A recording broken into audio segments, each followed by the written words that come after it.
This is Endocrine Feedback Loop.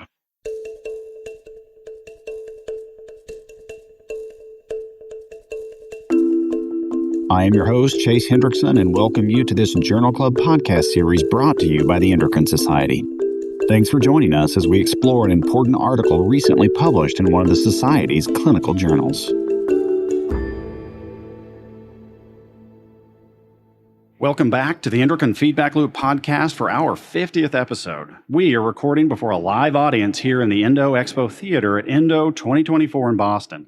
For this month's episode, we review a recent JCE&M article that attempts to better quantify the risk for atypical femoral fractures from bisphosphonate use.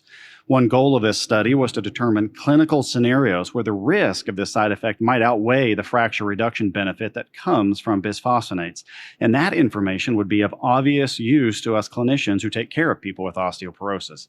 4 endocrinology fellows join us today to help in our assessment. They analyzed this paper and submitted helpful questions, and I will call on them to ask those of our guest expert today. Before I introduce our team to you, I remind you that I host the Endocrine Feedback Loop and work at the Vanderbilt University Medical Center as a general endocrinologist and medical director. Back again today as our regular contributor is the podcast's own expert in bone and mineral metabolism. Amal Shibli-Rahal comes to us from the University of Iowa. She is a master educator in endocrinology, currently serving as an associate dean for the Carver College of Medicine and as the lead endocrine educator for the internal medicine residency there, having also been the fellowship director in the past. Her clinical practice focuses on bone and calcium disorders, with many publications in this field and in endocrinology in general. Our guest expert today is well known to many of you listeners. Ghada El-Haj Foulahan joins us today from the American University of Beirut, where she is the founding director of the Calcium Metabolism and Osteoporosis Program and of the Scholars in Health Research Program, among many other positions. Her numerous publications and talks in the field of osteoporosis and calcium metabolism testify to her expertise in this field, and she has also held many important leadership positions within the Endocrine Society. As you can readily see, the perfect pair of endocrinologists joins me today to discuss a paper on osteoporosis. As usual, everything we discuss will be our opinions only and not those of our respective institutions or the Endocrine Society. Today, we look at bisphosphonate use and risk of atypical femoral fractures, a Danish case cohort study with blinded radiographic review, which is a forthcoming article from the Journal of Clinical Endocrinology and Metabolism.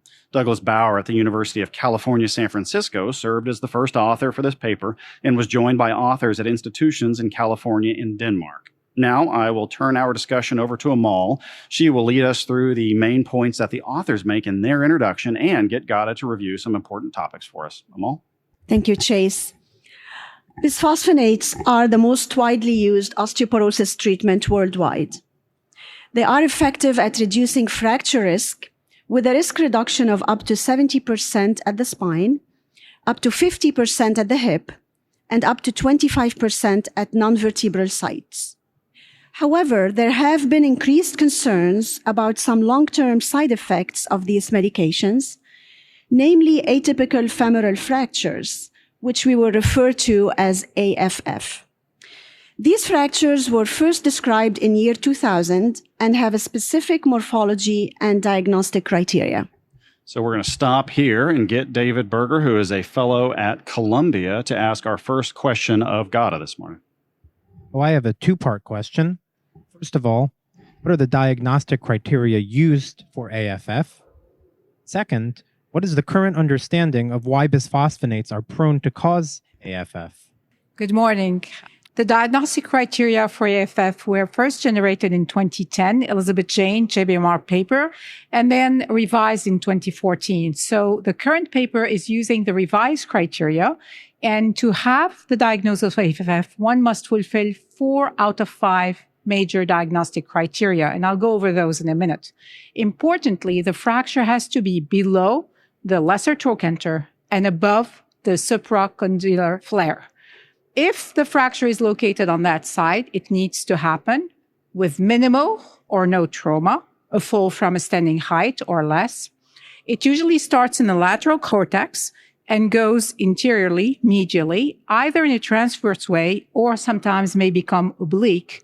Importantly, it could be complete through both cortices or incomplete.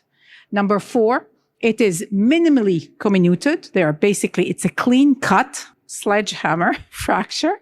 And finally, you may have some cortical thickening. So 4 out of these 5 major criteria fulfill the diagnosis. There are minor criteria that were part of the original definition and deleted, such as the prodromal syndrome, pain in the groin. And if you have a patient on bisphosphonate with such symptoms, you need to be aware and probably do an X-ray of the femur or a single energy in the DEXA machine. Others are delayed fracture healing. And in addition, some other criteria include incompleteness of a femoral diastasis fracture, but these are not counted as major. They may be additional. I think the most important thing to recall are the major criteria, 4 out of 5. And if you have a patient presenting with a prodromal pain in the groin, just push the alarm bell, get the X-ray done.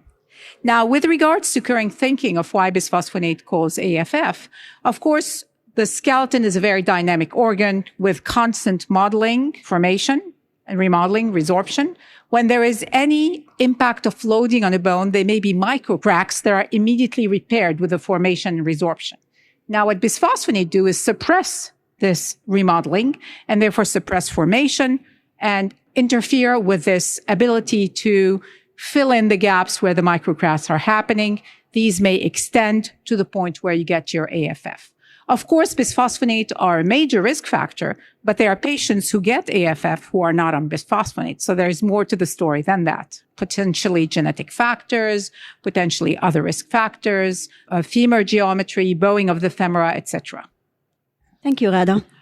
Concerns regarding AFF have led to difficulties in decision-making among patients and providers regarding the use of bisphosphonates. Such decisions could be informed by data on the absolute benefit versus harm with patterns of bisphosphonate use and about clinical factors that can predict AFF in specific patients.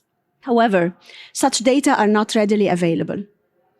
This study was developed to address some of these questions. It consists of a nationwide population-based longitudinal assessment to determine which factors beyond bisphosphonate dose and duration are predictive of AFF. All right, thank you, Amal and Gada, for giving us an overview. And even though these are incredibly rare occurrences, which we'll see those numbers shortly, the frequency that this comes up in our conversations with patients and our patients worry about this, I think makes it very clear that we need to understand this as well as we possibly can so that we can hopefully reassure our patients on this. So we'll be thinking about that, particularly as we get into the discussion and try to understand how we can apply these results. The first thing that we're going to do in the methodology here is think about the study design that's utilized. And one of the reasons for doing that is this is a very uncommon study design, but one that I really like. So the authors describe what they do as a population-based case cohort study. And you can think of this as a hybrid of two things that show up in the name of this study design, that it is a cohort study, but it's also a case control study. For those of you all who are into this sort of thing, if you're familiar with a nested case control study, this operates in a very similar fashion. And when you do this, you can take advantage of the strength of both of those study designs, but also avoid the weaknesses that they have. And the reason in a study like this why you would want to do a cohort is the cohort is going to give you important information about how frequently something is occurring, so the incidence. And when we're looking at fracture reduction and also this risk of atypical femoral fracture, incidence and understanding that will be very, very key. So that's why you need the cohort component of that. But the weakness that goes along with cohort studies is that they are not very good about understanding rare outcomes. Because if it's a rare outcome in your cohort study, you have to enroll many, many, many people, and it often outstrips your ability to find that many patients to be able to adequately power your study. That's the nice thing about case control studies is they're designed for that. So case control studies are designed by building it around the outcome. So you find everybody that you can who had the outcome of interest, and then you go back and try to understand the exposures that might have driven that outcome. And that's why it's helpful to have that component, because we're talking about a rare outcome. And so we need to understand what's driving those risks as much as possible. So it's a hybrid here. And if you're familiar with those two types of studies, the results will vary as they come up, and we'll be switching back and forth as Amal goes through those results to try to understand where that's coming from. So keep all those things in mind. Now, back to this study in particular, the data sources. So importantly, the cases, that's the main thing that we're going to talk about here, and we'll define those in a second. But the cases come from the Danish National Patient Registry. And as we were analyzing this article article, I tasked Gatto with trying to figure out exactly what that is. I think some of us may be familiar with it, but that's probably not something that a lot of us are familiar. So Gatto, just give us an overview. What is this registry? How does it work? How can we utilize it in biomedical research? Thank you, Chase. First, your review of the nature of the design, case cohort studies, is very important. And what the Danish National Patient Registry does is it actually provides the database to extract the outcomes of interest in the cases and the controls. This is one of the finest and oldest registries, and Northern European countries are notorious for having very robust registry data linking vital statistics, health outcomes, hospitalization, outpatient, medication use, etc., making it possible to basically reconstruct life and health trajectories for an entire population in a large country. So this registry was established in 1977 for inpatient data, but outpatient data was established in 1995. And you can see later that the exposure to the bisphosphonates starts in 1995 and is linked to actually medication intake, prescription databases, civic registers. If people migrate in and out of the country, that is captured, randomized trial, population surveys, so on and so forth. So it's a very robust source of data to extract the outcomes of interest, and we'll be getting to those in a minute. A few other words on where data comes from, because it's not just from this registry, but there's also migration dates that were pulled from the National Civic Register. The medical history, in particular medication use, comes from the Danish National Prescriptions Database. And then finally, image files from all Danish public hospitals with orthopedic imaging services were available to these researchers. Gotta mention the study periods already, but if we think about it in terms of exposures and outcomes, the exposure data came from the years 1995 up to 2014, with outcomes focused on the time period of 2010 to 2014. A little bit more on the study population. So we talked about the cases already, and there's nearly 5,000 individuals, 4,973 individuals who are 50 years of age and older who had a subtrochanteric femoral fracture or a fracture of the femoral shaft.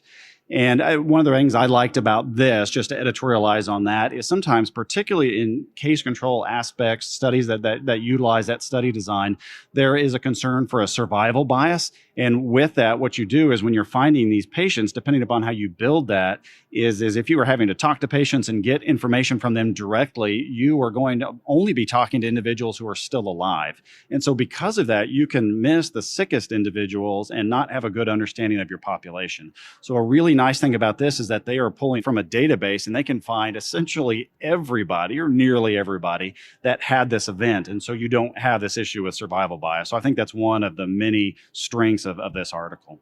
As far as the cohort overall, so what these authors did is they did age and gender matching to collect an otherwise random population. And this was nearly 40,000 individuals. So it was 37,021 individuals made up the cohort here.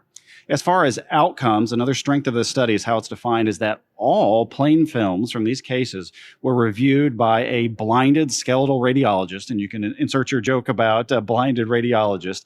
And this individual did that to determine if the AFFs, the atypical femoral fractures, if they met criteria for that. And if the reviewer thought that they, in fact, did meet criteria for AFF, they were again reviewed by another skeletal radiologist and an orthopedic surgeon to make sure that everybody agreed that, yes, this met criteria for that.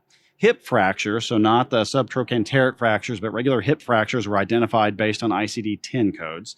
And in terms of the covariates and the confounders that were assessed here, the main one, the one of interest, as you would expect, was duration of bisphosphonate use. The authors grouped this together by duration of use and tried to put them into categories that fit with what we might try to do clinically.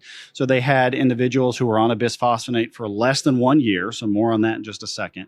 If you took a bisphosphonate for 1 to 3 years, if you did it for 3 to 5 years, or if you did it for more than 5 years. As far as other comorbidities, there was fracture history was incorporated in this. The Charlson Comorbidity Index was utilized, as well as medications, and that'll turn out to be important. One other thing that I would like for our group to discuss is what other information might have been helpful to include here. The authors in their discussion point out a couple that they would have liked to include but didn't have access to. So DEXA information would be the obvious one. And then also smoking. That was just not something that was in these databases, so they didn't have access to that. I would include in that list socioeconomic status, because that is just something that is a driver for nearly every health outcome. And so I might have liked to see that, but again, probably not something that the authors had access to. But Amal and Gada, anything else that you would like to have seen included, particularly for trying to account for confounders in this group? I think for a registry database, they probably had as much information as possible. As we'll see going through the results, some of the information they had turned out to be significantly associated with a health outcome with not much biological plausibility, such as hypertension. I think that vitamin D would have been interesting, being a vitamin D passionate person, but vitamin D may be interesting because very low levels of vitamin D may cause really abnormal bone remodeling, which could precipitate these factors. Dietary intake of calcium, probably less. And I think they pretty much had all the other risk factors in terms of medication intakes that are deleterious to bones. So I'm pretty satisfied with what we have. What about you, Amal? Would you think of anything else? I agree. Vitamin D would have been top on my list. Another thing that would have been interesting is ethnic origins of these patients, particularly that they look at migration records. And we do know there might be differences in the risk of AFF based on ethnic background. So that would have been an interesting piece of information to look at. Yeah, and I think that brings a very good point. The other one that comes to mind because of the effect of bone geometry, if these people had x-rays done, and obviously they did, to have the diagnosis, it would have been nice to look at the bowing of their femoral shafts, because bowing is felt to be a risk factor. Therefore, the Asians being at high risk. And we'll wrap up the methodology by thinking about the data analysis. The authors have a lot, as you would expect for an observational study like this. We're going to hit just some of the highlights. So first of all, the authors assessed this risk of atypical femoral fracture, and they based it on cumulative bisphosphonate exposure. And one of the things that the authors did, the way they did this assessment, is that they compared the longer-term users with short-term users and not never users. And their hope is that this would help to avoid confounding by indication. I think this was a great strength of this study. It's often a concern that's raised when we're thinking about atypical femoral fractures is this recognition that, as Gada mentioned earlier, this can occur in people who have never used bisphosphonates. And some people think that it may just be something that happens when you have severe osteoporosis. And the challenge is, well, if that is something that occurs with people who have severe osteoporosis, then if you ask yourself, well, who is likely to end up on an osteoporosis medication, particularly take one for long term, it's people with severe osteoporosis. And so the question has come up over and over again, is this really a side effect of bisphosphonates, or at least is part of it just explained by the reason that these people were on bisphosphonates is because they had such severe osteoporosis, and that's what caused the atypical femoral fracture, and it wasn't the bisphosphonate that was driving that. The way that the authors designed this study to try to get around that is by comparing to people who were on bisphosphonates for only a short period of time. The idea behind that being is that their clinicians recognized that these people had osteoporosis, or at least osteopenia, that was bad enough to warrant treatment, and at least recommended a bisphosphonate therapy. For whatever reason, they didn't end up staying on it very long. But that would be better than just taking a relatively random population of people who had never been on a bisphosphonate, because then you would likely find many, many individuals who had very healthy bones and so were not at a risk for this at baseline. So I think that's another strength of what the authors did here.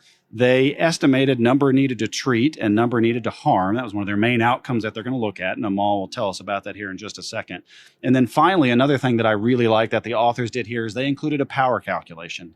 Power calculations are typically utilized in clinical trials to figure out how many individuals you need in your study so that if you do not find a difference between your treated and your untreated group, you can be fairly confident that there is in fact no difference between those two groups.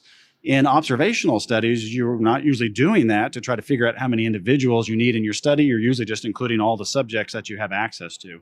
But why I really like that is when the authors do that, then if they do not find a difference between their two groups, if they've done a power calculation, then they can reassure you that we had enough subjects in this study that if there was going to be a difference, we would have found it. So it's an optional step in observational studies, but I really like it when authors do it. It's uncommon, but I think that's yet another strength of this paper. So enough on the methodology. We'll turn things back over to Amal to go through the results for us.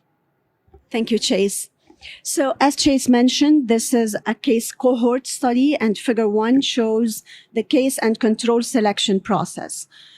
Administrative data were searched to identify all inpatient and outpatient reports of surgically treated subtrochanteric and femoral shaft fractures. There were a total of 4,973 such fractures, as Chase previously mentioned. Of those, 4,769 cases had radiographs available for review. A blind review was conducted of these images, and 189 fractures were classified as atypical femoral fractures, or AFF. These are our cases now. The remaining 4,580 fractures did not meet the criteria for AFF and were excluded. For the sake of time, we will not go over the reasons for exclusion, but those are detailed in figure 1. Now, the comparison cohort, or our control, was a random sample of all Danish adults 50 years of age or older, and it consisted of 37,021 individuals. Within this cohort, 699 traditional hip fractures were identified by ICD-10 code. So ultimately, we had 3 groups of subjects that were created. Those with AFF, their number is 189. The comparison cohort, that's the 37,021 individuals.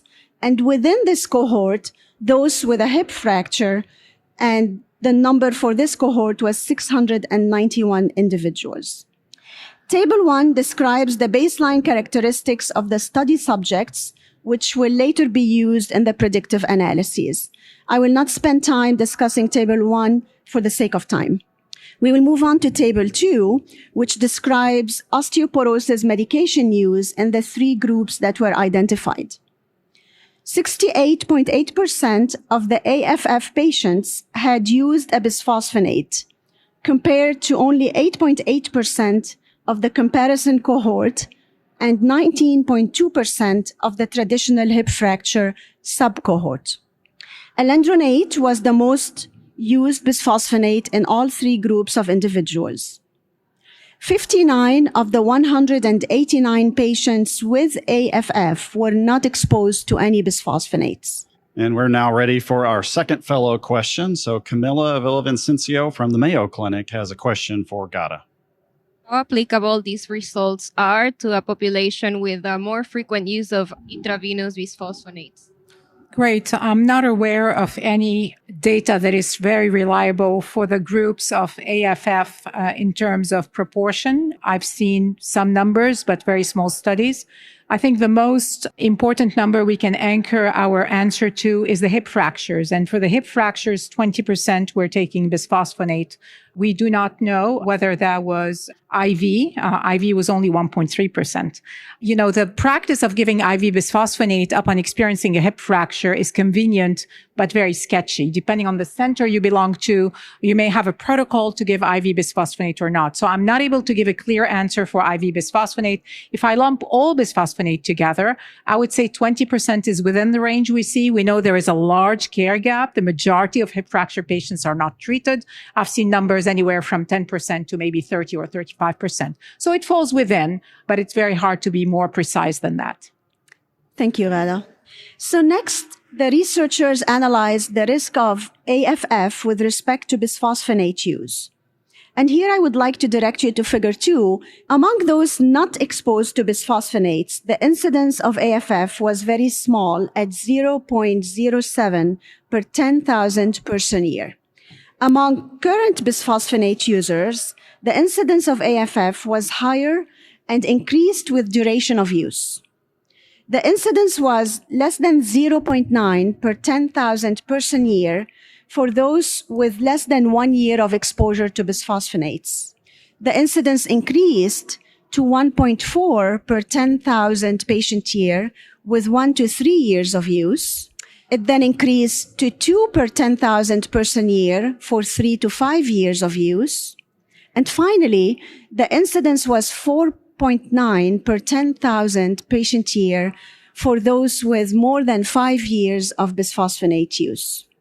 Conversely, the incidence of AFF declined after bisphosphonate discontinuation, regardless of how long the patient had been on the drug.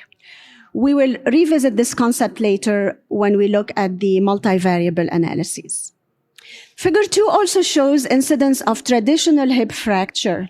Here we see a declining trend with increased exposure to bisphosphonates. That's the bottom part of figure 2. For example, the rate of hip fracture is 102.4 per 10,000 patient year in people with less than 1 year exposure to bisphosphonates, and goes down to 45 per 10,000 patient year in individuals with more than 5-year exposure to bisphosphonate.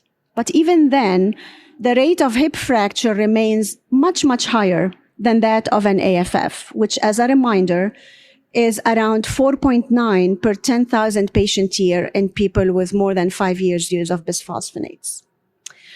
The next set of analyses that the researchers performed was a multivariable risk modeling of AFF and of hip fracture. These analyses were adjusted for age, gender, prior fracture, duration of bisphosphonate use, comorbid conditions, and certain medications such as hormone replacement therapy, glucocorticoids, and proton pump inhibitors. The results of these analyses are shown in Table 3. Regarding the risk of AFF, hypertension predicted a higher risk of AFF, as did the cumulative glucocorticoid exposure and the cumulative PPI exposure. Regarding bisphosphonate exposure, there was a gradual increase in the risk of AFF with longer exposure to bisphosphonates, as we discussed previously. When compared with those exposed to a bisphosphonate for 0 to 1 year, there was a 2.6-fold increase in risk for 1 to 3 years of use, and this gradually went up to an almost 9-fold increase in risk for more than 7 years of use. Conversely, the adjusted risk of AFF after bisphosphonate discontinuation gradually decreased with time. Being off bisphosphonates for 1 to 3 years decreased the AFF risk by 47%. And being off the bisphosphonate for more than 3 years decreased the risk of AFF by 77%. Similar analyses were performed, but this time looking at the risk of a hip fracture rather than AFF as an outcome. Not surprisingly, older age was a risk predictor, with a gradual increase per decade of life over the age of 60. Hypertension, COPD, and previous fractures were all associated with higher risk of hip fracture. And male gender was protective. Compared to individuals who never received a bisphosphonate or who received them for less than 1 year, those exposed to bisphosphonates for more than 1 year had a 44 to 55% decrease in the risk of a traditional hip fracture, which is consistent with results we have seen from other trials. Now, the last component of the data analyses looked at the number needed to treat and the number needed to harm in association with bisphosphonate use. These results can be visualized in Figure 3.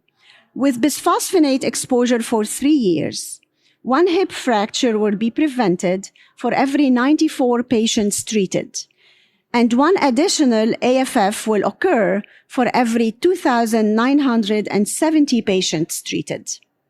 As the duration of exposure to bisphosphonate increases, the number needed to treat in order to prevent a hip fracture decreases, which is a good thing, but also the number needed to harm decreases, which is not a good thing. The 2 graphs were projected to converge at 10 years of treatment with a bisphosphonate. At this point, we'll move into the discussion, and we'll start with thinking about how the authors describe their work, and then we'll give you our own thoughts along the way. So where we'll start is where the authors start, and I'll quote them as they summarize their findings. They say that atypical femoral fracture risk with bisphosphonate treatment is very low in Danish men and women, even with greater than 5 years of bisphosphonate use.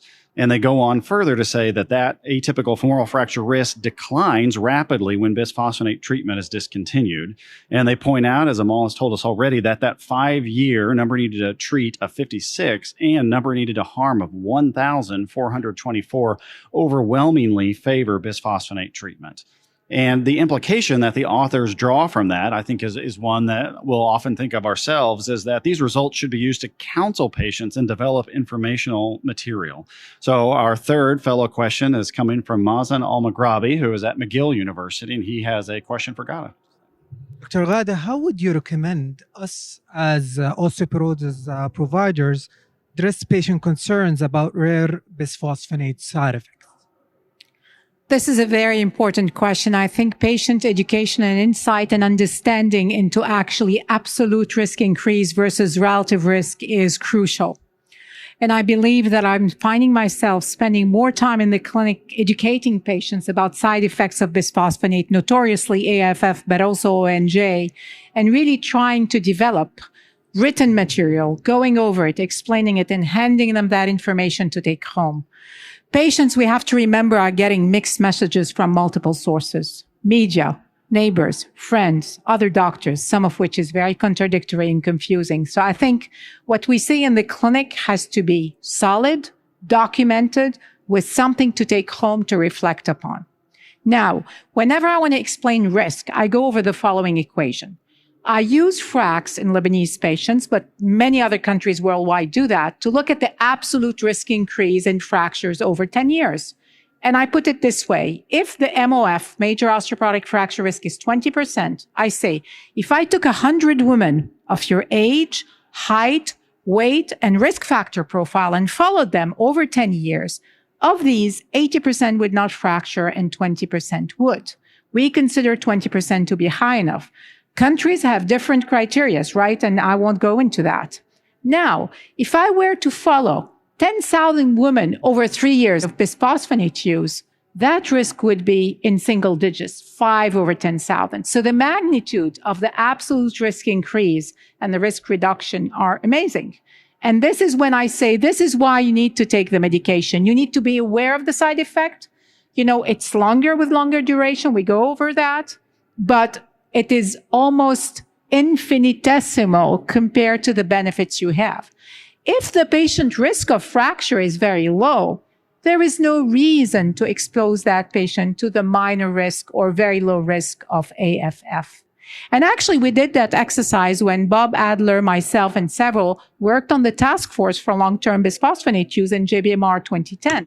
And we actually showed a beautiful graph, and the data was as follows. We actually estimated benefits risk equation for bisphosphonate intake for 5 years. So this is a slightly different way of looking at it.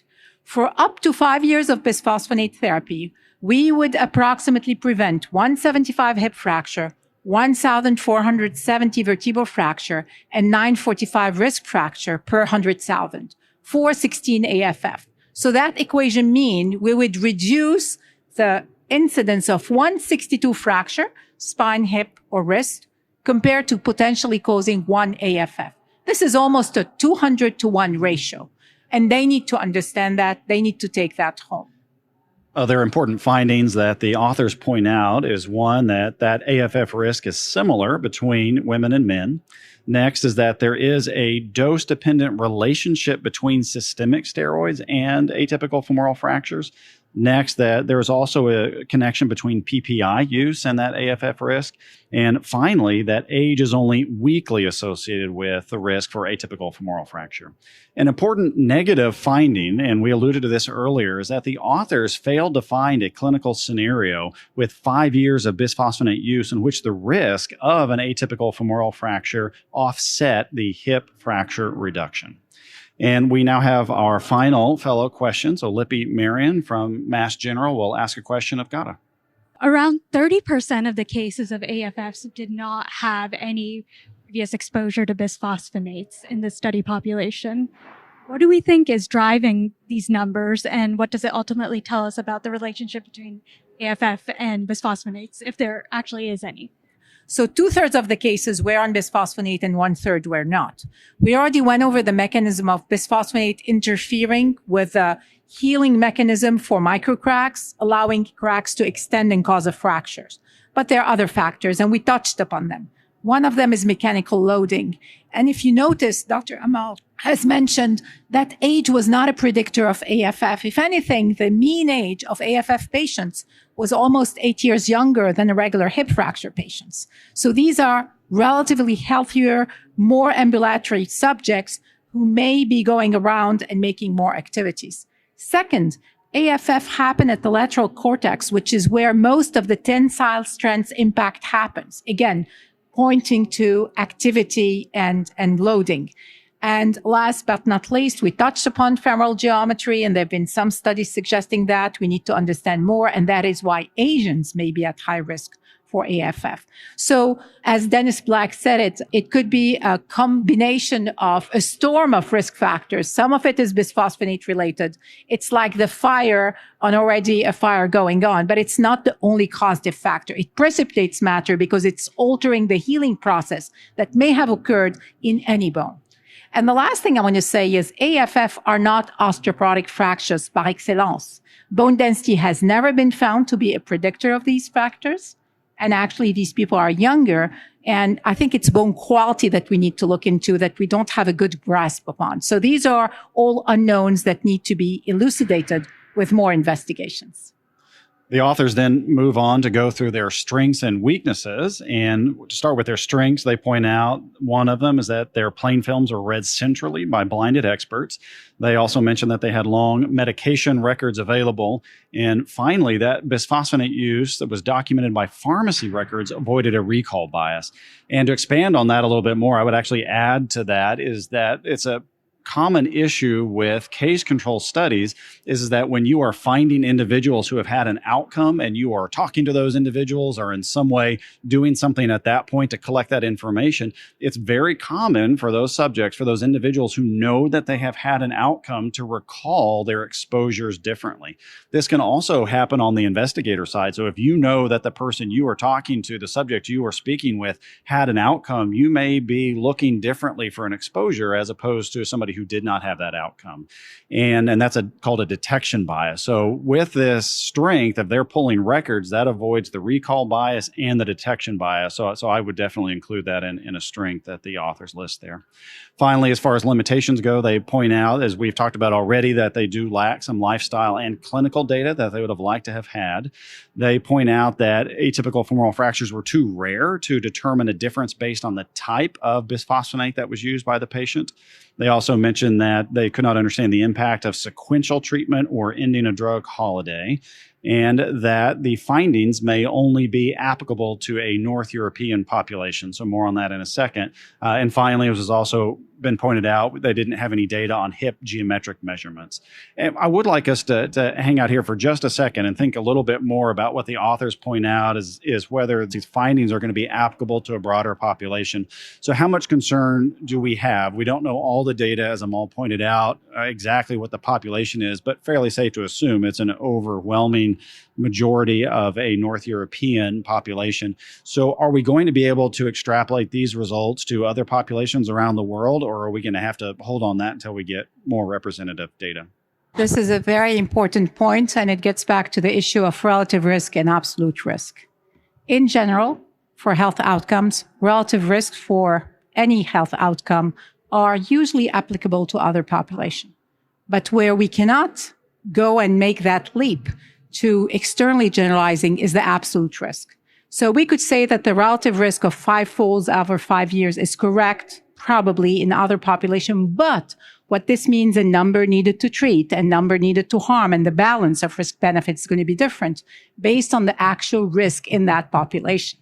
And the actual risk in that population, as we know, is definitely higher in Asians. So the numbers are not totally transposed from this population. The relative risk may be, as in any health outcome, cardiovascular, cancer, etc. but not the absolute risk. So I think this is one of the largest studies that gives us some good insights and confirms what we knew from previous publications on the fact that the risk is very small, the risk increases with time, decreases with discontinuation, but the numbers for number needed to treat and number needed to harm only applies to the population where they were generated and would have to be validated in other populations. Amal, what do you think? I agree. You practice in Lebanon where your population is very different. I practice in Iowa, so my population is rather homogeneous ethnically or racially.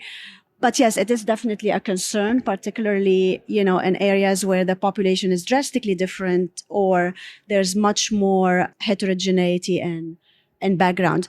What I like about this study is that it's the longest to date and with a solid design. So it's one of the most solid sources of data on this topic to this point, but the generalizability will need to be a factor when we apply it. So we'll wrap up by quoting the authors in their conclusion. And they say that bisphosphonate treatment for over 3 to 5 years was associated with a very small increase in the absolute risk for atypical femoral fractures and confirms that such treatment indeed substantially reduces hip fracture risk in a real world setting. So in a minute, we're going to think about how we might change our practice based on this, or at least have our practice confirmed. I would like us to think a little bit more about the quality of this report overall. Amal, we'll start with you. You've mentioned some of your thoughts already, but expand on those. What are your thoughts on the quality of this study as reported by the authors? I think given that this type of question can only be answered in a population study setting, the design of the study combines two very strong methodological approaches, which is the cohort approach to look at the occurrence of the outcome over time, but by definition, because of the rarity of the outcome, the need to mix it with a case control approach. So I think the design for the question is a very solid design. It incorporated a long period of follow-up.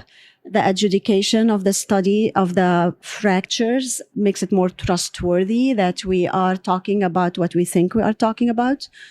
And then what I really appreciate about this study is not just the quantification or the assessment of the changes in risk during the period of use, but also the quantification of the decline in risk after discontinuation of the bisphosphonates, which there were some data on this topic, but rather limited data and smaller numbers. So now we have a much bigger assessment of that question. Got it. Same question for you. Thoughts on the quality of this report overall? All right. So I'm not going to repeat what Amal said. I fully agree, but I'd like to add a couple of observations. We look at randomized trials as the highest evidence, but we know that randomized trials with oral bisphosphonate and even IV bisphosphonate almost never reported AFF. So we're never going to be able to get the data in the pristine status that we want to get. This is as good as it gets. So I fully concur with Amal. AFF only appeared in the post-marketing era when the numbers were in the 10,000s and 100,000. So this is very solid and robust. I want to go back to one thought actually I just thought about while reflecting on this. We said we would have loved to have vitamin D levels. Having said that, we do know that Northern European country, contrary to what we have thought, have some of the best vitamin D levels around because of governmental regulation of vitamin D fortification of food products. So it is possible that they have an NHANES-like equivalent, and they may have an idea of vitamin D levels in this population. So although we would have loved to have it, this is probably findings in a North European country that is probably vitamin D replete, and I want to make sure we understand that. And that may not be necessarily applicable to populations who are Asians, Indians, vitamin D deficients, etc. And Gada, let's stick with you for a final question as we think about how our practice might need to change or perhaps in this case, how we can strengthen our current practice. So how would you recommend that we endocrinologists change what we do or can we make it better? In particular, as we try to communicate this to patients, you mentioned already how you communicate this in clinic, but do we need to be thinking about other methods? You mentioned that the worry about AFF is out there in many different places, from friends, from family, and the media. Do we need to be thinking about any non-traditional methods, at least non-traditional for us, and trying to get that word out there? What are your thoughts on how? Absolutely. So one of my actually topics for my master's degree many years ago was patient adherence and compliance with medication. And when I studied that topic, we found multiple factors that affect compliance. One of them is contradicting information. from healthcare providers, from media, from friends, etc. So I think we as physicians have the responsibilities to come, and the SBMR did talk about the bone coalition, of a common message that all societies that are concerned with bone health outcomes should give the same message, maybe share the development of education material that we all hand to the patients so they hear the same thing over and over again and don't hear many mixed messages. Media is very important. And I think media plays a major role. People just surf the internet or watch the TV episodes, and we have our task cut for us over there. And that's another part. Finally, the Endocrine Society is very involved in patient education. And there is a lot of patient educational resources that come out with practice guidelines. I think at some point, and we didn't do it for the long-term bisphosphonate task force, but it's something to be rethought with the additional data concerns low compliance major care gap with the bisphosphonate, which is a forefront medication, to develop patient education material that is on the website, that is pamphlets that we can hand on to them and give them. And then in my clinic, when I have a patient coming with an AFF and says, Dr. So-and-so told me, I basically pick up the phone or send an email and give my idea. And specifically, not only for AFF, but AONJ, I talk to the dentist. I give them the guidelines from the dentist associations. I have a beautiful tabulation for that. And I say, here's the evidence. And when you do that, when you prevent mixed opinions or you engage physician in a common approach to a patient, the patient is happier. And believe me, the patient is more compliant. It's not as simple as that, but we have our task cut for us to improve patient care in education. And with that, I would like to thank Amal Shibli-Rahal, Ghada El-Haj-Foulahan, and our 4 fellows for joining me for this month's edition of Endocrine Feedback Loop. I hope that you all learned as much as I did and that you will join us again next month. And now you're in the loop. This has been Endocrine Feedback Loop. Endocrine Feedback Loop is brought to you by the Endocrine Society with production oversight by Brandy Brown and Andrew Harmon. If you want to like and subscribe, you can find us on Apple, Spotify, or wherever you get your podcasts. We'd love to hear your feedback on this episode or the podcast itself. Please email us at podcast@endocrine.org.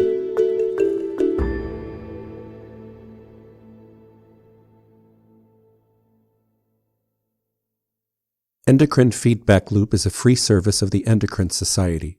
To learn more or to become a member, visit the Society's website at www.endocrine.org.